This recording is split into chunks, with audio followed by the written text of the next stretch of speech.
Ah bah. Alors, Marie Barsac, je ne sais pas si vous la connaissez, elle est ministre des Sports. Ah, Elle a super, dit ma que ministre le aussi. port du voile n'est pas de l'entrisme. Et elle met en garde contre les confusions et les amalgames entre le port du voile et la radicalisation dans le sport. Le problème, c'est que Marie Barsac est en contradiction avec le Sénat, qui a voté mi-février une proposition de loi LR soutenue par l'exécutif, interdisant les signes religieux dans l'ensemble des compétitions sportives. C'est une nouvelle illustration du « en même temps » du bloc central. C'est-à-dire que certains disent qu'il faut interdire, et puis il y a une ministre qui dit non, il ne faut pas interdire. On a du mal à comprendre. D'ailleurs, il y a un député de la majorité, Charles Rodwell, qui a tweeté en expliquant qu'avec un tel point de désaccord avec la ligne fixée par le gouvernement, la ministre Marie Barsac devrait démissionner. Donc c'est vrai qu'il va falloir à un moment donné, peut-être que François Bayrou, qui n'aime pas trancher, là il va falloir quand même qu'il nous dise de quel côté il penche. Est-ce que oui ou non, il faut interdire les signes religieux dans l'ensemble des compétitions sportives? Ou au contraire, épouser la thèse que le sport, c'est un outil d'émancipation et qu'il peut aider, c'est ce que dit aussi la ministre Zora Habitant. En fait, on peut partir du postulat que d'abord le voile porté sur la tête de ces jeunes filles n'est pas un bout de chiffon, c'est un instrument, en tout cas c'est un symbole de leur foi, dont acte. Ok. Pourquoi le voile n'a pas sa place dans le sport et ailleurs? Parce que d'abord, la religion en tant que telle, elle est soumise à subjectivité. Il y a des gens qui croient et d'autres qui ne croient pas. Et l'égalité, c'est la neutralité pour tout le monde, parce que si dans ces situations-là, tout le monde venait avec des signes distinctifs, qu'ils soient religieux ou idéologiques, ça enlèverait pour chacun d'entre eux l'égalité et la neutralité là où ils sont, c'est-à-dire la pratique sportive. Donc, le voile représente le symbole de la pratique d'une foi religieuse. Donc, on peut pas nous dire « tu me vois comme une musulmane » alors que tu as sur la tête le symbole de cette religion. Ça, c'est la première chose. Il a pour objectif de se distinguer des autres, donc de supprimer la neutralité. Oui, il a aussi une signification particulière. Voilà, j'allais finir. Et ensuite, il a une signification particulière pour certaines, pas toutes, mais pour beaucoup, une signification politique de l'affirmation d'une identité religieuse à l'intérieur d'une société où ça n'était pas le cas, c'est-à-dire un entrisme religieux. Et même, pardon, je peux aller plus loin, ça a une signification de la culture du patriarcat. Oui, le voile, quand même, hein. En plus, non, mais, là, on va rajouter le féminisme et le reste. Mais si on veut rester sur la nécessité de la neutralité, c'est-à-dire que je soumets ma foi étant visible à la subjectivité des autres qui, eux, ont le droit de ne pas croire et du coup à créer des tensions au sein du groupe. Donc la neutralité, elle est bénéfique pour tout le monde. Elle est d'ailleurs, elle est garante de l'égalité. La laïcité, c'est comme ça qu'on la pratique. Elle a pour vocation à protéger les gens qui pratiquent, à protéger les croyants, à protéger les foi et non pas à les exclure. Et en plus de ça, le voile, c'est un symbole de patriarcat, de soumission et d'un féminisme religieux adossé à des codes divins. C'est quoi la prof d'aïkido? Justement, il y a deux choses. C'est-à-dire que l'avantage des arts martiaux, c'est qu'on a une neutralité totale sur le tatami. C'est-à-dire que sur le tatami, alors je sais qu'en compétition, il y a des catégories femmes-hommes, mais dans les arts martiaux traditionnels comme l'aïkido que je pratique, en fait, il n'y a pas d'hommes, il n'y a pas d'hommes, il n'y a pas de femmes. En fait, on ne doit pas être maquillé, on ne doit pas avoir de bijoux, pas de signes, rien du tout. C'est une neutralité. Parce que c'est le Budo, quoi. C'est-à-dire, c'est la voie japonaise, c'est le zen, la neutralité. Il doit y avoir que des pratiquants d'arts martiaux sur un tatami et pas des individus. Voilà, c'est une pensée très asiatique, en fait. Le truc, c'est que dans le sport, comme on l'entend, nous, les Occidentaux, chacun affirme sa propre personnalité. C'est-à-dire que moi, je vois aussi au JO des athlètes qui ont des tatouages très marqués, avec des croix, ou alors des tatouages. Enfin, il y a plein de tatouages, etc. Et donc, c'est là que je me dis, moi-même, alors, vous le savez, donc moi, je suis athée et je ne comprends pas qu'on se mette un voile sur la tête, personnellement. Mais dans le sport, je ne sais pas si c'est vraiment un endroit neutre parce que chaque athlète apporte vraiment quelque chose de très personnel. Et donc, en fait, c'est là que je pense qu'il y a une chose à redéfinir. Est-ce que moi, je serais pour qu'il y ait une neutralité totale, c'est-à-dire qu'en fait, compétition, il n'y ait plus aucun signe, quoi que ce soit, qu'on n'ait que des athlètes. Mais en pratique, chaque athlète a quand même une grosse personnalité, disons. Il amène beaucoup de lui-même Ouais, mais là, sur là, excuse-moi, et c'est Éléonore, là tu que fais je une me demande. comparaison qui est totalement Oui. erronée, parce que arriver avec des papillons sur un torse ou avec des fleurs sur un genou ou Pas la une même chose. colombe, etc., la ça même n'a chose. rien à voir. C'est pas un symbole religieux. Bah, C'est les un- grosses croix, si. Non, non, oui, les croix, oui. Les Bah, croix, quand oui. enfin, voilà, Oui, ils se signent une avant de croix, partir, oui. tout ça. Enfin, on devrait Mais quand même. d'accord, mais c'est quand même extrêmement rare déjà. Chez les Américains. Oui, mais on parle de la, on parle de la Là, on parle de la neutralité dans le France. sport en Une compétition France. sportive française. Compétition sportive Mmh. française. Et tu peux pas dire que celui qui arrive avec des cheveux jaunes, avec 3 piercings, c'est la même chose que la jeune fille qui arrive Ah avec non, j'ai pas dit ça.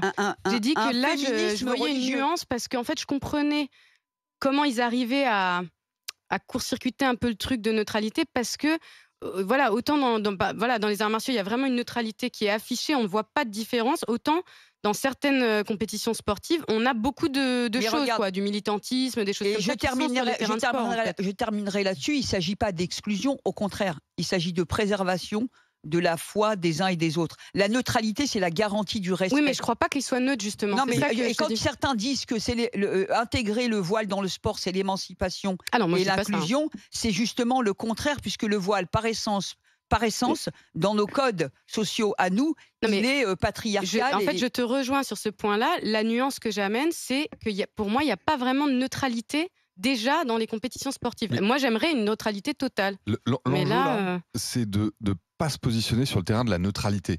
Pardon, c'est un peu la laïcité à la française. On dit pas de signe religieux pour personne, etc. bah, Mais en oui. réalité, c'est pas la question de l'expression d'une religion. Oui. C'est la question de ce que le voile implique. Ce serait une petite croix, ce serait un truc.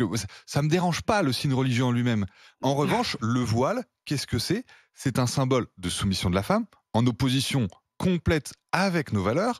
C'est un entrisme marqué. Ils souhaitent, en voilant leurs femmes, montrer à quel point ils ont pris la place dans l'espace public. C'est un signe de conquête, etc. Et donc, ce n'est pas parce que c'est un signe religieux qu'on lutte contre. C'est ce qu'il implique. Que représente le voile. C'est ce qu'il représente. Et donc, c'est ça qui me gêne, moi.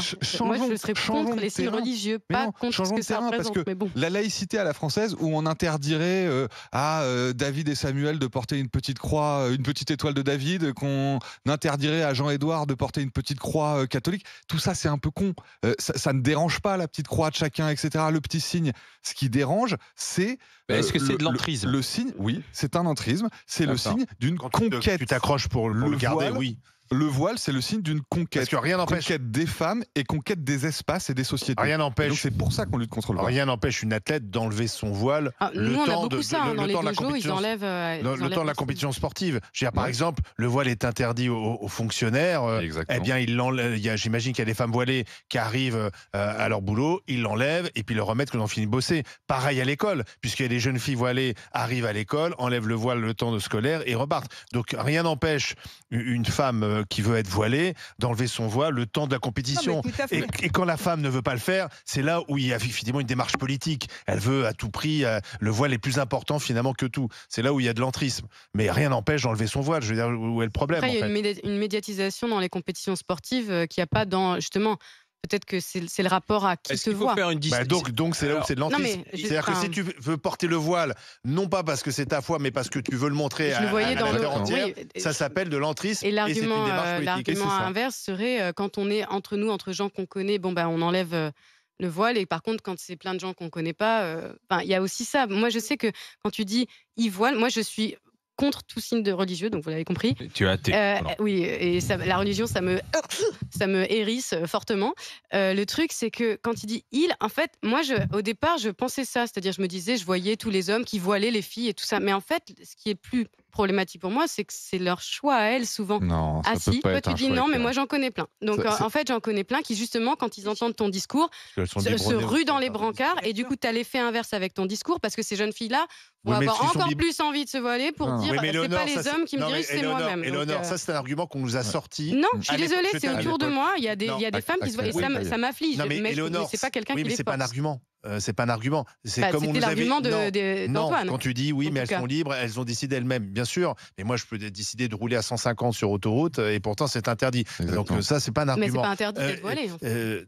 Bah, ça Dans pourrait certains l'être. endroits, si, c'est interdit d'être Là, la voilé. question, c'est oui. Oui, c'est interdit d'être voilé à l'école, c'est interdit d'être voilé dans la fonction publique. Donc l'interdiction, elle existe dans certains endroits. Après, est-ce qu'effectivement, il faut le mettre dans la compétition sportive? Ça, c'est un argument, à mon avis, qui tient pas. Et le deuxième argument, oui, mais attendez, ces femmes vont se réfugier dans la région. On a interdit le voile à l'école. À l'époque, il y avait des gens sur les plateaux télé qui disaient ah oui, mais non, attendez, ces écoles, vous allez exclure ces jeunes filles qui vont aller dans des établissements privés. Aucune. C'est en plein Elles ont- boom, elles ont les toutes- établissements elles ont privés.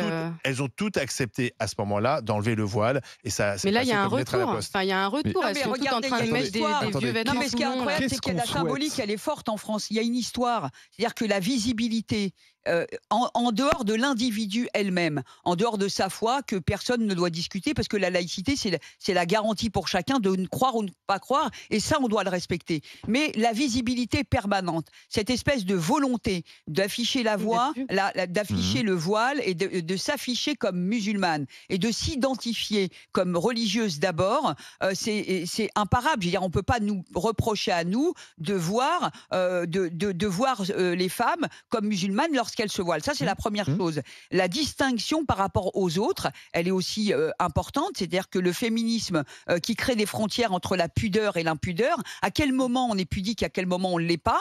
Et quand il y en a qui vous disent oui, mais c'est mieux d'être en voile qu'à poil, moi je leur dis juste qu'entre les deux, il y a un truc qui s'appelle les vêtements. Mieux d'être à poil qu'à poil. D'être à poil ou en voile. Et moi, je leur dis, il y a un truc qui s'appelle les vêtements. Et en fait, on peut ne pas être en voile, mais ne pas être à poil aussi. Donc, on est en vêtements normaux. Donc, il y a une volonté, il y a peut-être une liberté qui est revendiquée de la part de ces femmes. D'accord, mais la laïcité, c'est quand même la neutralité partout où c'est possible. Est-ce qu'on fait une distinction sport pro et sport amateur? Ah non, Ou non, pas? c'est pour Ah tout. non, Ah non, non, ah c'est non. justement. Alors là, je vais Sinon, rajouter c'est quelque chose d'important. C'est que Non, lorsque le entre sport sport pro. professionnel et Non, sport mais parce amateur. que les Ça clubs, sera les clubs. C'est-à-dire, C'est Mais oui, non, mais les justement, clubs, ils ont des c'est pour ça. difficultés parce que quand les fédérations, quand les règlements divergent entre le sport pro et les clubs, eh ben les clubs se retrouvent en difficulté lorsqu'ils, eux aussi, exigent que la laïcité soit appliquée à l'intérieur des clubs. On leur ramène l'idée qu'en pro, on accepterait le voile ou vice-versa. Et donc, il faut que ce soit vraiment quelque chose qui soit la règle partout. Et l'inclusion, c'est de faire du sport. Ce n'est pas de venir avec son voile. L'inclusion, c'est qu'une femme, dans une société libre, dans une société où on fait ce qu'on veut, puisse faire du sport, le sport qu'elle veut, quand elle veut, et en mixité si elle a envie.